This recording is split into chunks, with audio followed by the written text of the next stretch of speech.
Update muna nga tayo sa mundo ng basketball, partikular na sa Gilas Pilipinas. Marami nga ang nagtatanong patungkol nga dito kay Justin Brownlee kung kaya pa ba sa edad na 37 years old na makapaglaro sa Gilas at sa Barangay Ginebra. Samantalang ang Pilipinas, tad-tad pala ng 7-footer, posibleng magamit sa Gilas Pilipinas, ngunit bago yan. Pakipindot naman ang like, subscribe at ang notification bell para updated ka sa lahat ng aking ina-upload.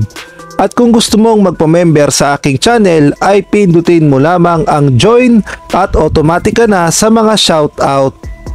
Hindi nga lingid sa ating kaalaman na nagkakaedad na talaga itong si Justin Brownlee dahil sa araw ngang ito, April 23, ang kanyang ika-37 na birthday.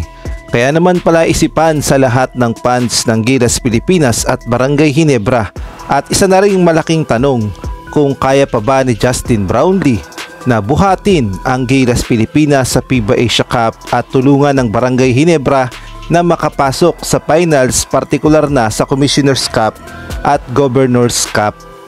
Ngunit kung ang Barangay Ginebra Management o SMC ang tatanungin ay si Justin Brownlee pa rin talaga ang kanilang magiging import sa Commissioner's Cup at Governor's Cup dahil malaki nga ang kanilang tiwala kay Noypi dahil si Justin Brownlee ang nagbigay ng kampyonato sa Barangay Ginebra.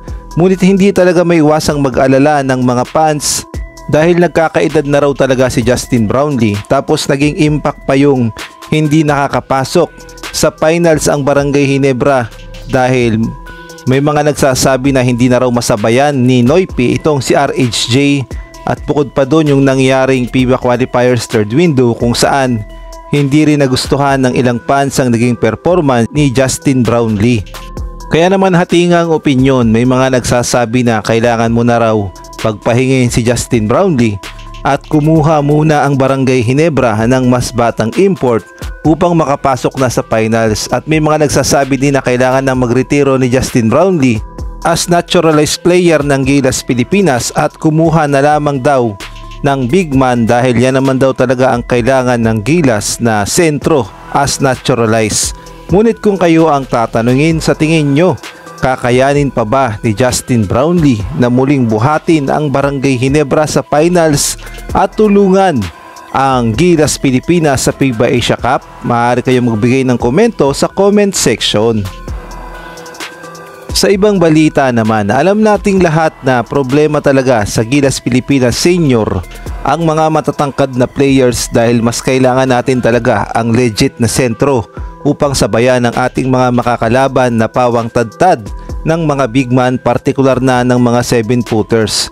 Ngunit may pag-asa pa ang Gilas Pilipinas na makakuha ng mga malalaking big man sa tulong ng ating mga batang Gilas Pilipinas na alam nating lahat na ibang klase na talaga ang height ng mga bata ngayon dahil mga edad 15 anyos o 14 anyos pa lang ay nasa 6'5", 6'4", 6'6 na ang height. Kaya naman sa hinaharap ay posibleng makakuha ang Gilas Pilipinas ng hindi lang isa, dalawa o tatlo pang 7-footer na magagamit sa kampanya ng Gilas.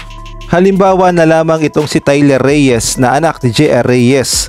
Sa edad na 15 anyos ay may height ng 6'8" at paniguradong pag nagkaedad pa ito ay posibleng umakyat ito ng 7-footer o higit pa. At ito pa nga ang isa, si Anwil Yap, may edad ding 15 anyos at may height ng 6'9" at paniguradong pagka nagkaedad-edad ito ay posible ding umakyat ng 7-footer pataas ang kanyang magiging height. Projected 7-footer din ang labas ni Owen Kalanasan sa edad na 15 anyos ay may height ng 6'10". Mantakin nyo pag umabot lang ito ng 20 anyos, paniguradong 7-footer din o higit pa ang kanyang magiging height.